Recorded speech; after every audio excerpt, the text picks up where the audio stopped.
अस्सलाम वालेकुम स्टूडेंट, मैं हूं हिना शौकत, आपकी ग्रेड 9 की केमिस्ट्री टीचर। और आज के इस लेक्चर में हम पढ़ने जा रहे हैं molecular mass and formula mass, और साथ ही साथ हम देखेंगे कि इन्हें कैलकुलेट कैसे करते हैं। सो स्टूडेंट्स, आज के इस लेक्चर में हम पढ़ने जा रहे हैं फार्मूला मास और मॉलिक्यूलर मास, और हम इन दोनों मासेस को कैलकुलेट कैसे कर सकते हैं। तो स्टार्ट करते हैं मॉलिक्यूलर मास से। मॉलिक्यूलर मास को समझने के लिए आपको पता होना चाहिए कि व्हाट इज मॉलिक्यूल, और हम अब तक के इन लेसन से इतना तो जान चुके हैं कि molecule means combination of atoms, और वो जो कम्बिनेशन ऑफ एटम है वो सेम एटम्स के बिटवीन भी हो सकता है और मुख्तलिफ एटम्स के बिटवीन भी।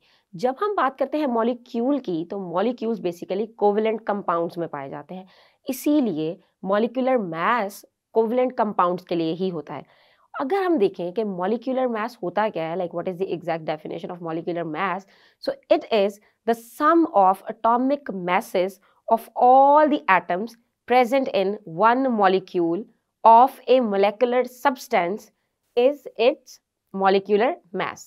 यानी कि एक मोलेकुलर सब्सटेंस के एक मॉलिक्यूल के अंदर, उसके अंदर जितने भी एलिमेंट्स हैं उन सब के मैसेस का सम क्या है। देखने में थोड़ी लंबी डेफिनेशन ज़रूर है, मगर ये सबसे ही आसान डेफिनेशन है और इसको सॉल्व करना तो इससे भी ज़्यादा आसान है। जब हम बात करते हैं कि एक मॉलिक्यूल की, तो one molecule is represented by a formula, जिसको हम कहते हैं मॉलिक्यूलर फार्मूला। जी हाँ, मॉलिक्यूलर फार्मूला, उसको केमिकल फार्मूला भी कहते हैं। हमने अपने प्रीवियस लेक्चर्स में एम्पिरिकल फार्मूला और केमिकल फार्मूला को डिटेल में डिस्कस किया है। उन्हीं केमिकल फार्मूलाज में अगर बात कर रहे होते हैं हम मॉलिक्यूल्स की, जो कि कोवलेंट कंपाउंड्स के होते हैं, तो उनके फार्मूलाज को हम कहेंगे मॉलिक्यूलर फार्मूला। और एक मॉलिक्यूलर फार्मूला हमें एग्जैक्ट इंफॉर्मेशन देगा that how many number of elements are present and what are the names of those elements, यानी कि उसमें सिंबल्स गिवन होंगे और उन सिंबल्स से हम उनके नामों का पता लगा सकते हैं। अगर हम देखें कुछ एग्जांपल्स की कि मॉलिक्यूलर मास क्या होता है, so for example for chlorine, chlorine doesn't exist in atomic form. हमेशा क्लोरीन एक मॉलिक्यूल की फॉर्म में ही एग्जिस्ट करती है। क्लोरीन एक एलिमेंट है, मगर ये एक मॉलिक्यूल की फॉर्म में एग्जिस्ट करती है, और इसका मॉलिक्यूल होता है Cl2। Means two same atom of chlorine, they combine together, chemically combine together and they form Cl2 which is chlorine gas। तो अगर हम देखें इसके mass की तरफ, यानी इसका molecular mass, since Cl2 is a molecule, तो इसका molecular mass है 71 AMU। इसी तरह वाटर का एक मॉलिक्यूल होता है H2O, तो उसका molecular mass है 18 AMU। इसी तरह कार्बन डाइऑक्साइड का मॉलिक्यूल है CO2 which is its molecular formula। सो इस मॉलिक्यूलर फॉर्मूले से अगर हम इसका मास निकालते हैं तो वो आएगा 44 AMU। And remember, AMU stands for atomic mass unit, जो कि हम एटम्स का मास फाइंड करने के लिए यूज करते हैं। अब सवाल ये पैदा होता है कि आखिर ये नंबर्स कैसे आए हैं। हमें कैसे पता कि वाटर के एक मॉलिक्यूल का मास 18 है और उसका मोलेकुलर मास 18 हो जाएगा। सो इसके लिए आपको याद होना चाहिए पीरियोडिक टेबल। यकीनन आपको सारी वैल्यूज याद नहीं होंगी, लेकिन as a reference periodic table given होता है इन योर बुक्स। मगर कुछ मेन एलिमेंट्स के मैसेज आपको याद करने पड़ेंगे। In periodic table all the elements they are arranged according to their atomic numbers, मगर उसके साथ साथ उसके एटॉमिक मास भी गिवन होते हैं। और हम जानते हैं कि atomic mass is find by carbon 12, yes, by comparing the mass of a substance by carbon 12। मतलब उस एलिमेंट के मास को कार्बन 12 के मास से कंपेयर करके हम उसका एटॉमिक मास फाइंड करते हैं। और वो एटॉमिक मासेस सारे के सारे एलिमेंट्स के लिए साइंटिस्ट ने ऑलरेडी कैलकुलेट कर लिए हैं, and they have arranged them in periodic table. मतलब आपको मॉलिक्यूलर मास फाइंड करने के लिए एक अलग अलग एलिमेंट का एटॉमिक मास फाइंड नहीं करना पड़ेगा, आपको सिर्फ उसको पीरियोडिक टेबल से पिक करना पड़ेगा। लेकिन आखिर हम उसे पिक करके एक कॉम्प्लेक्स से कॉम्प्लेक्स फॉर्मूला में डाल के उसको कैलकुलेट कैसे करते हैं कि एट द एंड हमारे पास उसका मॉलिक्यूलर मास आ जाता है। तो इसको समझते हैं हम इस एग्जाम्पल की मदद से। जैसा कि हमारे पास एग्जाम्पल है कि calculate the molecular mass of nitric acid. अब हमारे पास नाइट्रिक एसिड का फॉर्मूला भी गिवन है विच इज HNO3। सो अब देखते हैं कि इस फॉर्मूला की मदद से हम इसका मॉलिक्यूलर मास कैसे फाइंड कर सकते हैं। सो स्टूडेंट्स, चलिए अब कैलकुलेट करते हैं molecular mass of nitric acid. और मॉलिक्यूलर मास फाइंड करने के लिए हमें पता होना चाहिए इसका फॉर्मूला, जो कि इस एग्जाम्पल में ऑलरेडी गिवन है। सो स्टार्ट करने के लिए first of all you have to identify कि आखिर इस फॉर्मूले में कौन कौन से एटम्स हैं, मतलब ये कंपाउंड किस किस एटम से मिलके बना है, और फिर हम उसका इंडिविजुअली एटॉमिक मास देखेंगे and we are going to add it at the end. मतलब हमें एट द एंड इसमें मौजूद सारे एटम्स के एटॉमिक मासेस को सम अप करना है, फिर ही हमारे पास इसका मास आने वाला है। अगर हम देखें इस फॉर्मूले की तरफ तो in nitric acid there are 3 different elements, HNO3।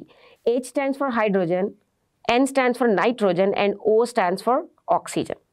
अब हम देखते हैं इनके इंडिविजुअल मैसेज की तरफ, जो कि अगर आपको पता लगाने हो तो वो पता लगेंगे पीरियोडिक टेबल में। जी हाँ, पीरियोडिक टेबल के अंदर एलिमेंट्स के मैसेज गिवन होते हैं, और कुछ इंपॉर्टेंट एलिमेंट्स के लिए तो आपको याद भी करने पड़ेंगे, क्योंकि पेपर के साथ पीरियोडिक टेबल नहीं दिया जाएगा। So let's start. First of all we will write atomic mass of hydrogen, because this is the first element present in nitric acid. And if we look into the periodic table, atomic mass of hydrogen is 1 AMU. And I hope you remember AMU means atomic mass unit. This is the unit which is used to measure mass. इसी तरह हम देख सकते हैं atomic mass of nitrogen, which is the second element present in nitric acid. So for atomic mass of nitrogen, we have 14 AMU. Same third element here is oxygen, and atomic mass of oxygen is 16 AMU. After this you have to write formula here. Formula लिखना यहाँ बहुत ज़रूरी है आपके solution में, क्योंकि अगर आप यहाँ पे फॉर्मूला लिखेंगे सो फॉर्मूला लिखने के बाद आप कैलकुलेशन में गलती नहीं करेंगे, मतलब नंबर ऑफ एटम्स कैलकुलेट करने में गलती नहीं करेंगे। फॉर एग्जाम्पल, अगर मैंने कहा कि ये नाइट्रिक एसिड का फॉर्मूला है एंड वी हैव हाइड्रोजन, तो आप देख सकते हैं कि हाइड्रोजन के साथ यहाँ सबस्क्रिप्ट में कुछ भी मौजूद नहीं। अगर यहाँ कुछ भी मौजूद नहीं है तो इसका मतलब वहाँ 1 है। सेम नाइट्रोजन, उसके साथ भी कुछ मौजूद नहीं तो उसका वैल्यू भी 1 आएगी। लेकिन ऑक्सीजन के यहाँ पे 3 एलिमेंट्स है, because in subscript you can find 3। तो फर्स्ट स्टेप में हम इसको कैटेगराइज करेंगे like 1 atom of hydrogen, so in bracket we can write hydrogen. फिर हम डालेंगे plus sign, because this is the sum of atomic masses of all elements involved. So plus, now 1 atom of nitrogen and plus 3 atoms of oxygen. Now we can write here atomic masses of these things, and if we look at the atomic masses of these, so वो हैं हमारे पास for hydrogen 1, for nitrogen 14 and for oxygen we have 16. अब apply करेंगे हम यहाँ maths के rules, और maths के रूल्स तो आपको यकीनन आते होंगे। सिंपल, आपने ब्रैकेट्स को उनके बाहर वाले नंबर से मल्टीप्लाई कर देना है। सो ये हमारे पास वैल्यू आती है कुछ इस तरह से, and at the end you are going to sum all of them. और अगर हम इन तीनों वैल्यूज़ का सम करते हैं तो ये हमारे पास आएगा 63, and don't forget to mention the unit which is AMU। तो हम कह सकते हैं कि molecular mass of nitric acid which is HNO3 is 63 AMUs, means 63 atomic mass units, and we have calculated it with the help of atomic masses of individual atoms. So students, जैसा कि आपने इस मिसाल की मदद से समझ लिया कि हम किसी भी फॉर्मूला अगर गिवन हो तो उसका मॉलिक्यूलर मास फाइंड कैसे कर सकते हैं, तो अब चलते हैं अपने लेक्चर के दूसरे हिस्से की तरफ, जो कि है फॉर्मूला मास। जी, पहला था मॉलिक्यूलर मास, वो हम फाइंड करते हैं अगर हमारे पास मॉलिक्यूल्स गिवन हो, यानी कि कोवेलेंट कंपाउंड्स का। अब बात करते हैं फॉर्मूला मास की। तो formula mass is termed which is used to determine the mass for ionic compounds. Yes, हम जानते हैं कि आयनिक कंपाउंड्स मॉलिक्यूल्स की फॉर्म में एग्जिस्ट नहीं करते, जबकि ionic compounds 3 dimensional solid crystals बनाते हैं, और उन क्रिस्टल्स का जो सबसे स्मॉलेस्ट यूनिट है उसको हम फॉर्मूला यूनिट से रिप्रेजेंट करते हैं। और इसी तरह फिर फॉर्मूला मास क्या होगा? It is the sum of atomic masses of all the atoms present in 1 formula unit of a substance. और फॉर्मूला यूनिट को समझने के लिए उसकी बेस्ट एग्जांपल है सोडियम क्लोराइड। फॉर्मूला यूनिट में बेसिकली ईच पॉजिटिव आयन और negative ion is surrounded by the opposite charged ions. मतलब अगर हम लें नेगेटिव आयन को, माइनस आयन को, तो उसके इर्द गिर्द सारे पॉजिटिव आयन्स होंगे। और अगर हम देखेंगे एक फॉर्मूला यूनिट के अंदर कोई पॉजिटिव आयन, तो उसके इर्द गिर्द सारे नेगेटिव आयन्स होंगे। तो इस तरह वो अपने आप को अरेंज करते हैं। तो फॉर्मूला यूनिट में उन आयन्स की सिंपलेस्ट रेशो हमें गिवन होती है। आपको जैसे कि ये भी पता होना चाहिए कि फॉर्मूला यूनिट ही उस चीज़ का एम्पिरिकल फॉर्मूला भी होता है। सो चलिए अब देखते हैं कि इसको कैलकुलेट कैसे करते हैं। आप यकीनन सोच में पड़ गए होंगे कि अभी तो इतनी मुश्किल सी कैलकुलेशन की है, तो अब हमें एक और तरह की कैलकुलेशन करनी पड़ेगी। लेकिन यहाँ पे एक पॉइंट क्लियर करना बहुत ज़रूरी है। In calculation of molecular mass and formula mass there is no difference. मतलब उसमें भी एलिमेंट्स के सिंबल्स गिवन है और साथ कुछ सबस्क्रिप्ट्स में नंबर गिवन होते हैं जिनसे आपको कैलकुलेट करना होता है। And same goes with formula mass as well. In formula mass, formula units are given. और formula units दिखने में molecular formula से कुछ अलग नहीं होते, वो बिल्कुल उसी की तरह दिखने में दिखाई देते हैं। So, इसकी कैलकुलेशन भी बिल्कुल उसी तरीके से होगी जैसे कि अभी हमने नाइट्रिक एसिड का मॉलिक्यूलर मास फाइंड किया था। तो फिर भी इसको भी हम समझ लेंगे इस एग्जाम्पल की मदद से। Example is calculate the formula mass of potassium sulfate. Potassium sulfate is basically ionic compound which consists of potassium and sulfate ion. So these two ions, they chemically combine together and they form potassium sulfate. So इसको calculate करने का तरीका भी समझ लेते हैं। So students, अब हम सीखते हैं कि formula mass कैसे calculate करते हैं। तो हमने अभी अपने लेक्चर में डिस्कस किया है कि फॉर्मूला मास कैलकुलेट करना मॉलिक्यूलर मास से मुख्तलिफ बिल्कुल भी नहीं है। जी हाँ, इसकी डेफिनेशन में थोड़ी सी चेंजिंग ज़रूर है, लेकिन कैलकुलेशन आप एज इट इज़ करेंगे।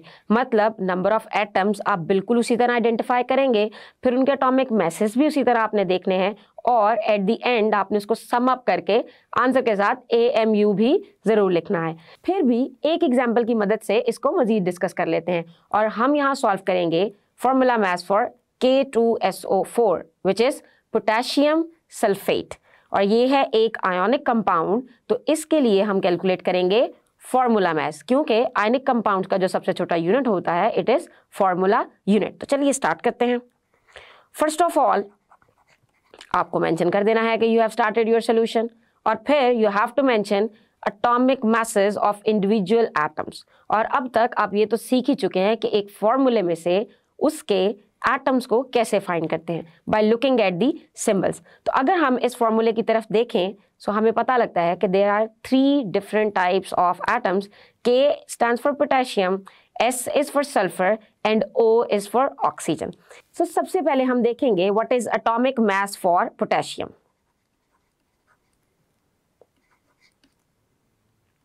Now I'm going to write only symbol because you know what I'm saying and you can hear the name of that element and you can easily identify it. So atomic mass for potassium is 39 and atomic mass for sulfur is 32 and the last element here is oxygen, and I hope you remember atomic mass for oxygen is 16. लेकिन रुकिए, क्या अभी तक हमने कोई गलती की है? यकीनन हम सल्फर लिखने की बजाय S लिख सकते हैं, ऑक्सीजन लिखने की बजाय खाली O लिख सकते हैं बिकॉज दीज आर सिंबल्स, लेकिन हम नंबर को बगैर यूनिट के मेंशन नहीं करेंगे। So you have to mention units with all of them. So हमें लिखना है AMU which is atomic mass unit because atomic masses of atoms they are represented same as AMUs. अब वही बात हमें अपने अगले स्टेप में फॉर्मूला भी मेंशन करना है। सो जो हम यहाँ फॉर्मूला यूज कर रहे हैं वो है हमारे पास formula unit. So formula unit है पोटेशियम सल्फेट का K2SO4। अब इसी फॉर्मूले से हमें यह पता लगाना है कि आखिर हमारे पास किस एलिमेंट के कितने एटम्स मौजूद हैं। जी हाँ, सो सबसे पहले देखते हैं potassium. You can see that in subscript it's written 2। तो पोटेशियम के कितने एटम्स मौजूद हैं? 2। तो हम लिख सकते हैं 2 and then we will write in bracket K which represents that 2 atoms of potassium. Then हमें प्लस का साइन डालना है, as we know that mass is sum of the different masses. अब हम लिखेंगे आगे सल्फर के लिए. You can see that in subscript it's written 1. तो अगर 1 लिखा है तो हम यहाँ पे 1 मेंशन करेंगे. And for sulfur in brackets we are going to write S. And the last element is oxygen. And we have 4 atoms of oxygen in this formula. Why 4? Because in subscript over here you can see that 4 is written. Now we have to put the value of atomic masses instead of the symbols. मतलब 2 के साथ bracket में आएगा 39 because 39 is the atomic mass for potassium. Then for sulfur ये हमारे पास आएगा 32. So we will write 32 over here. And for oxygen we are going to write 16. Then again apply your maths rule. 39 multiplied by 2, we will have 78 here, 32 and plus 64. And then add them up with the help of calculator. And last thing, do not forget to mention unit over here, which is AMU, atomic mass unit. Masses are always expressed in atomic mass units. लेकिन ये जो हमने calculate किया है, it would be called as formula mass. Why formula mass? Because it is of ionic compound, and for ionic compounds we have formula units. तो जब हम formula units की कैलकुलेशन करते हैं तो formula units के mass को हम बोलेंगे formula mass. So students, ये तो हुआ बहुत आसान कि हम सबस्क्रिप्ट को देख के किसी भी चीज़ के नंबर ऑफ एटम्स का अंदाज़ा लगाएंगे और उसके बाद हम उसमें प्लस का साइन लगा के सबको ऐड कर लेंगे. लेकिन हमेशा फॉर्मूलाज इतने आसान नहीं होते. आपने देखा होगा कि कभी कभी फॉर्मूलाज के साथ ब्रैकेट्स भी इन्वॉल्व होती हैं. जी हाँ, और उन ब्रैकेट्स वाले फॉर्मूलाज को देखने में काफ़ी कॉम्प्लेक्स लग रहे होते हैं. तो उन फॉर्मूलाज को सॉल्व करते वक्त स्टूडेंट्स कुछ एरर्स कर सकते हैं. तो हम एक मुश्किल से फॉर्मूले की मदद से भी अपनी वो वाली कन्फ्यूजन को दूर करते हैं. तो उसके लिए हम लेते हैं अमोनियम सल्फेट. जी हाँ, अमोनियम सल्फेट. हम मैथ कैलकुलेट करेंगे अमोनियम सल्फेट का, और अमोनियम सल्फेट भी एक आयनिक कंपाउंड है, तो इसके लिए भी हम इसका फॉर्मूला मैथ कैलकुलेट करेंगे. सो सबसे पहले देख लेते हैं अमोनियम सल्फेट के अंदर कौन कौन से एटम्स हैं. अमोनियम सल्फेट का फॉर्मूला है NH4 ट्वाइस SO4, यानी कि nitrogen, hydrogen, sulphur and oxygen. और सेम हमें लिखने हैं individually atomic masses for all of them. So हम लिखेंगे एटॉमिक मास ऑफ नाइट्रोजन, मतलब N, which is 14. Then we will write atomic mass for hydrogen, which is 1. And don't forget to write AMUs. Next element in this formula is sulfur. So we know that from the previous question as well that sulfur is having mass of 32 AMUs. And last thing here is oxygen, जो कि हर ही जगह almost fit हो जाती है. हमने अपनी previous दोनों examples में भी ऑक्सीजन का मैस देखा है. सो mass of oxygen, atomic mass of oxygen in AMUs is 16 AMU. अब आते हैं अपने टफ पार्ट की तरफ, यानी कि हम इस फॉर्मूले को लिखने के बाद कैसे देखेंगे कि इसके अंदर कितने कितने नंबर ऑफ एटम्स हैं. उसके लिए first of all let's write the formula again. So formula is NH4, then whole brackets and twice, then SO4. Now you can see these brackets, and these brackets are around nitrogen and hydrogen both. So it means that the subscript which is written with this bracket, basically it is with the both elements present inside of the bracket. जी हाँ, ये वाला 2 जो कि इस bracket के साथ लिखा हुआ है इन द सबस्क्रिप्ट, ये बेसिकली नाइट्रोजन और हाइड्रोजन दोनों के साथ ही है. तो हमें एटम्स ऑफ नाइट्रोजन फाइंड करने के लिए नाइट्रोजन के सबस्क्रिप्ट को, इंडिविजुअल सबस्क्रिप्ट को इसकी ब्रैकेट वाले सबस्क्रिप्ट से मल्टीप्लाई करना है. तो नाइट्रोजन के साथ यहाँ 1 मौजूद है, फर्ज करते हैं. So we will multiply this 1 with 2. So total number of nitrogen would be 2, right. Now Of course, we have to do it with the next type of atom. So उसके लिए हमारे पास है hydrogen. But you can see that with hydrogen, 4 is written in subscript, but 2 is written out the brackets. So you will multiply this 4 with 2. तो हमारे पास कितने atoms आएंगे hydrogen के? 8 atoms of hydrogen.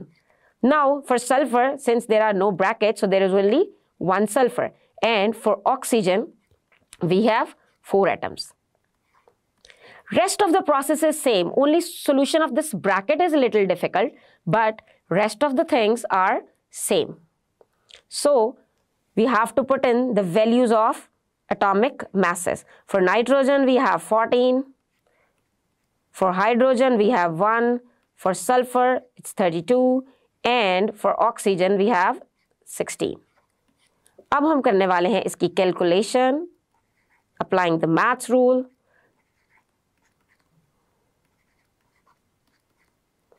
And at the end, simple addition with the help of calculator.